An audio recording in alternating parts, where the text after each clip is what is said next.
अस्सलाम वालेकुम रहमतुल्लाहि व बरकातुहू। मुल्क शाम में अजीम इनकलाब की जीत और बशार अल असद के इक़्तिदार के ख़ात्मा के बाद सबसे बड़ा सवाल ये है पूरी दुनिया में तमाम लोगों के बीच में कि क्या ये मुल्क अब एक नई हुकूमत तश्कील दे पाएगा, यहाँ भी खाना जंगी होगी। चूँकि जो अरब मुल्कों का रिकॉर्ड रहा है वो अच्छा नहीं है। 2011 में अरब देशों में अरब बहारिया की तहरीक शुरू हुई। डिक्टेटरशिप के ख़िलाफ़, अमरीत के ख़िलाफ़ लोगों ने सड़कों पर उतर कर एहतजाज किया और कई मुल्कों में ये पुरअमन एहतजाज मुसल्लह जिद्दोजहद में बदल गया। अमेरिका ने भी कई मुल्कों को आर्मी भेज दिया, उसकी मदद की, लेकिन डिक्टेटर का इंतकाल हो गया, आमिर की मौत हो गई। लेकिन डिक्टेटरशिप के ख़ात्मा के बावजूद उस मुल्क में अमन व सलामती की बहाली नहीं हो सकी, बल्कि वहाँ खाना जंगी की शुरुआत हो गई। मुख्तलिफ जंगजू ग्रुपों ने आपस में लड़ना शुरू कर दिया और जिस एजेंडा के लिए, जिस मकसद के लिए, जिस कोशिश के लिए वहाँ के लोगों ने आमिर और डिक्टेटर के ख़िलाफ़ प्रोटेस्ट और एहतजाज किया था, उसमें उनको दूर दूर तक कामयाबी नहीं मिल सकी, बल्कि उनका मुल्क और ज़्यादा पीछे चला गया। वहाँ गुर्बत आ गई, वहाँ भुखमरी आ गई। उनके मुल्क की जो वैल्यू दुनिया भर में थी वो वैल्यू और उनका वो स्टेटस ख़त्म हो गया। अरब 2011 में त्यूनिस में अरब बहारिया की, कह लीजिए, प्रोटेस्ट की शुरुआत हुई थी और त्यूनिस में जमहूरियत आई, लेकिन वो जमहूरियत अभी तक मजबूत नहीं हो सकी। इसी तरह लीबिया में लोगों ने एहतजाज किया जनरल कर्नल क़ज़ाफ़ी के ख़िलाफ़ और मुअम्मर क़ज़ाफ़ी का भी इंतकाल हो गया। अमेरिका ने आर्मी भेजकर हमला किया, पूरा लीबिया तबाह बर्बाद हो गया। उसके बाद लीबिया में एक जमहूरी हुकूमत का कायम होना था, लेकिन मुख्तलिफ ग्रुप आपस में लड़ बैठे और अभी तक लीबिया खाना जंगी का शिकार है। हालात वहाँ के बेहतर नहीं हो सके हैं। इराक़ में सद्दाम हुसैन का ख़ात्मा कर दिया गया, उनको शहीद कर दिया गया और सद्दाम हुसैन के ख़ात्मा के बाद इराक़ में अभी तक कोई मजबूत निज़ाम कायम नहीं हो सका है। इराक़ भी लगातार खाना जंगी का शिकार है। मिस्र में लोगों ने एहतजाज किया और मिस्र में हुस्नी मुबारक तवील अरसे से इक़्तिदार पर काबिज़ था, वो लोगों को लगातार सता रहा था। वहाँ के लोगों ने एहतजाज किया और इख़वानुल मुस्लिमीन की मिस्र में हुकूमत कायम हो गई। मोहम्मद मुर्सी वहाँ के सदर बन गए, कुरानी निज़ाम को उन्होंने लागू करना शुरू कर दिया। लेकिन एक साल के बाद ही इख़वानुल मुस्लिमीन की हुकूमत का भी ख़ात्मा कर दिया गया और अब जो मिस्र की हुकूमत है वो हुकूमत इस्लाम दुश्मन निज़ाम पर अमल करती है। इस निज़ाम से इस्लाम और मुसलमानों का ज़रा बराबर भी कोई फ़ायदा नहीं हो रहा है। अमरीकी एजेंडा को यहाँ नाफिज किया जाता है। अफरा तफरी का ये मुल्क शिकार है। इस तरह की मिसाल कई और दूसरे मुल्कों के भी है। इसी तरह की ताज़ा तरीन मिसाल अब शाम की है। लोगों को खदशा है, लोगों को अंदेशा है कि शाम का जो अंजाम है वो क्या होगा। शाम के बारे में कल एक रिपोर्ट में मैंने आपको बताया था कि शाम में अभी भी कई ग्रुप्स हावी है। ज़्यादातर हिस्से पर यानी 60% इलाका पर बशार अल असद की हुकूमत थी और उस इलाके का कंट्रोल STS ने हासिल कर लिया है। लेकिन कुछ और इलाका है जहाँ SDF यानी कुर्दिश फ़ौज की हुकूमत है, उनका कंट्रोल है। कुछ इलाका ऐसा है जहाँ पर दाइश की हुकूमत है। कुछ इलाका ऐसा है जहां तुर्क हामी जो ग्रुप है, जिनको तुर्किया का मुकम्मल तौर पर सपोर्ट मिलता है, उनकी हुकूमत है। इसके अलावा एक एरिया गोलान हाइट्स का ऐसा है जिस पर इसराइल ने कब्ज़ा कर रखा है। तो क्या STS इन तमाम ग्रुप को इकट्ठा कर पाएगा?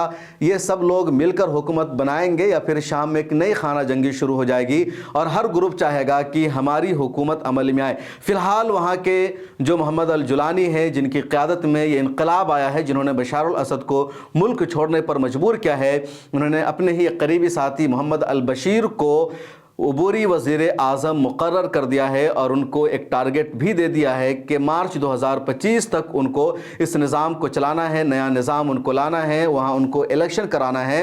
तो मोहम्मद अल बशीर को ये टारगेट दे दिया है मोहम्मद अल जुलानी ने, जिनको अब अहमद अशरा कहा जा रहा है। इसी तरह अमेरिका ने भी रब्ता किया है हयत तहरीर अश-शाम से, तुर्किया के ज़रिए, दूसरे ग्रुप के ज़रिए, और अमेरिका ने भी एक मैसेज दिया है, इनसे रब्ता करने की कोशिश की है और कहा है कि जल्द अज जल्द एक हुकूमत की तश्कील होनी चाहिए सीरिया में और ये हुकूमत ऐसी हो जिसमें तमाम ग्रुप्स की एक तरह से शिरकत हो, सब लोगों को इसमें हिस्सा मिले, कोई एक ग्रुप अकेले इस पर हावी न हो। तो इस तरह की बातचीत अमेरिका और हयत तहरीर अश-शाम के बीच में भी हुई है।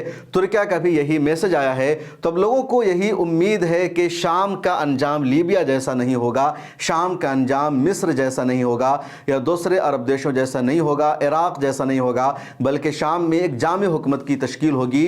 और शाम जिसको पहले ही 4 हिस्सों में तकसीम कर रखा है अंग्रेज़ों ने, उसका जो बचा कुछ एरिया है जिसको इस वक्त शाम और सीरिया कहा जाता है, कम से कम वो और किसी इलाका में तश्कील ना हो और वहाँ मुकम्मल तौर पर इन लोगों की हुकूमत बने। और मैं आपको वो नक्शा दिखाना चाहता हूँ कि किस तरह शाम के इलाकों में तकसीम है। जो नक्शा है अब देखिए ये पूरा मुल्क शाम है, लेकिन ये जो रेड एरिया है यहीं पर बशार अल असद की हुकूमत थी और इस पर एसटीएस ने अपना कंट्रोल हासिल कर लिया है। उसके अलावा ये जो एलेपो का एरिया है यहाँ भी एसटीएस की हुकूमत है और 27 नवंबर को ही एसटीएस ने इसका कंट्रोल हासिल कर लिया था।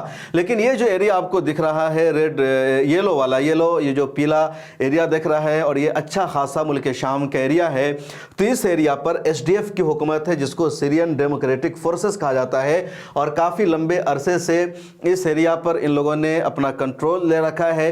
अमेरिका की एसडीएफ को मुकम्मल तौर पर हिमायत मिलती है। ये जो ग्रुप है इराक में भी मौजूद है, तुर्की में भी मौजूद है और जो तुर्की की हुकूमत है इसके शदीद खिलाफ है।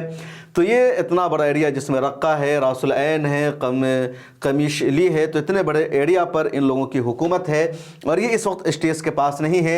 इसी तरह ये तल अबाद का एरिया है जिस पर एक जो तुर्क हामी ग्रुप है उसकी हुकूमत है जिसको रजब तैयब एर्दोगान का सपोर्ट है। उसके अलावा ये जो इदलिब का एरिया है तो इस पर भी हयात तहरीर अशाम का ही एक ग्रुप है, उसका कंट्रोल है, लेकिन वो इस वक्त हयात तहरीर अशाम के साथ है। इस पर कुछ और ग्रुप्स की हुकूमत है और ये गोलान हाइट्स है। तो अब सबसे बड़ा सवाल यह है कि क्या शाम भी आपस में खाना जंगी का शिकार रहेगा? ये ग्रुप्स आपस में लड़ाई करेंगे, अपने अपने इलाका का कंट्रोल हासिल करना चाहेंगे, या सब एक जामे निज़ाम का हिस्सा बनना पसंद करेंगे? फिलहाल अहमद अशरा ने हुकूमत की जिम्मेदारी दी है मोहम्मद अल बशीर को, जो पेशे से इंजीनियर हैं और जो सल्वेशन गवर्नमेंट बनी हुई थी इदलिब में, वहाँ वो वज़ीर इंसाफ थे, तो उनको वज़ीर आज़म बनाया गया है और उनको जिम्मेदारी दी गई है कि मार्च 2025 तक सीरिया में नई हुकूमत को तश्कील देना है, नया निज़ाम मुतारफ़ कराना है और उसमें तमाम ग्रुप्स की शिरकत होगी। अच्छी बात यह है कि अभी तक ये जो ग्रुप है कर्दिश डेमोक्रेटिक फोर्सेस यानी सीरियन डेमोक्रेटिक फोर्सेस का या दूसरे ग्रुप का, इन लोगों ने जुलानी की मुखालफत नहीं की है, इनके ख़िलाफ़ बगावत नहीं की है, बल्कि इन सब लोगों ने कहा कि जो हमारा देश है, जो हमारा मुल्क है, पिछले 13 सालों से खाना जंगी का शिकार है। हम लोगों ने सुकून की सांस तक नहीं ली है, लगातार हम अफरा तफरी के दरमियान ज़िंदगी गुजार रहे हैं, हम लोगों ने राहत नहीं ली है, इसलिए अब हमें सुकून के साथ रहना है, अमन व सलामती के साथ रहना है, हम लोग नई जंग नहीं चाहते। इस तरह के स्टेटमेंट सामने आ रहे हैं। बल्कि जो देर अज़ूर का एरिया है जिसके बारे में मैंने आपको बताया एक वीडियो में कि इस इलाके का कंट्रोल भी एसटीएस ने हासिल कर लिया है और जो दूसरा ग्रुप था उसने जंगबंदी का माहदा कर लिया है, बहुत अहम एरिया है। इसी तरह मंबज का जो एरिया है एलेप्पो में, यहाँ भी लड़ाई चल रही थी सीरियन डेमोक्रेटिक फोर्सेस के बीच और ये जो तुर्किया हामी ग्रुप है उसके बीच। तो अब मंबज में भी समझौता हो गया है और जंगबंदी हो गई है और इस जंगबंदी को कराने में तुर्की और अमेरिका दोनों का हाथ है।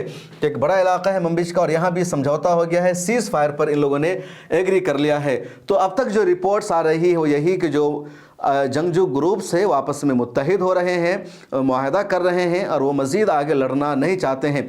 मोहम्मद अल जुलानी जो एसटीएस के सरबराह हैं, उनका इंटरव्यू भी कई मीडिया पर आया है जिसमें उन्होंने साफ लफ्ज़ों में कहा कि अब हम लोग कोई और नई जंग नहीं चाहते हैं, हम 13 सालों से जंग लड़ रहे थे और अब हमको कामयाबी मिली है। अब हम शाम में अमन व सलामती की बहाली करेंगे, एक नया निज़ाम लाएंगे और शाम की हुकूमत में तमाम फ़रीक़ों को हिस्सेदारी मिलेगी, किसी को दूर नहीं रखा जाएगा।